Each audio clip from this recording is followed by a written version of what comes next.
കൂൺ ഗ്രാമമാകാനൊരുങ്ങി പാലക്കാട്ടെ Thrithala. Horticultural mission രാഷ്ട്രീയ കൃഷി വികാസ് യോജന പദ്ധതി പ്രകാരം കൂൺ കൃഷി ആരംഭിക്കുന്നത്.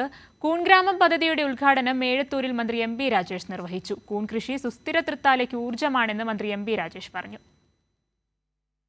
പാലക്കാട് ജില്ലയിലെ ഏക കൂൺ ഗ്രാമമാകാൻ ഒരുങ്ങുകയാണ് തൃത്താല. കൂൺ കൃഷി പദ്ധതി ആരംഭിക്കുന്നതിനായി വിവിധ ഘടകങ്ങൾക്ക് 30,25,000 രൂപയാണ് കൃഷിവകുപ്പ് അനുവദിച്ചിട്ടുള്ളത്.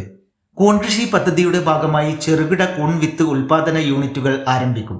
കാർഷിക രംഗത്ത് സുസ്ഥിര തൃത്താലയുടെ മുന്നേറ്റം സാധ്യമാക്കാൻ കൂൺ ഗ്രാമം പദ്ധതിക്ക് കഴിയുമെന്ന് മന്ത്രി എം പി രാജേഷ് ഉദ്ഘാടനം ചെയ്തുകൊണ്ട് പറഞ്ഞു. നടപ്പാക്കാൻ ഏറ്റവും അനുയോജ്യമായ സ്ഥലമാണ് തൃത്താല എന്ന് കണ്ടെത്താനുള്ള കാരണം സുസ്ഥിര തൃത്താലയുടെ ഭാഗമായി നമ്മൾ തൃത്താല മണ്ഡലത്തിൽ കൂട്ടായി നടത്തിയ കാർഷിക മേഖലയിലെ ഇടപെടലുകളാണ്. തൃത്താലയിലെ കാർഷിക രംഗത്ത് ഒരു വലിയ മാറ്റം നമുക്ക് സുസ്ഥിര തൃത്താലയിലൂടെ ഉണ്ടാക്കാൻ കഴിഞ്ഞിട്ടുണ്ട്.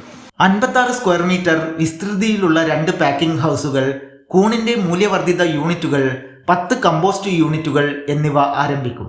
കൂടാതെ കൂൺ കൃഷി രീതികളെ സംബന്ധിച്ച് കർഷകർക്ക് വിവിധ തലത്തിലുള്ള പരിശീലന പരിപാടിയും ഇതിന്റെ ഭാഗമായി നടക്കും. കൈരളി ന്യൂസ്, പാലക്കാട്.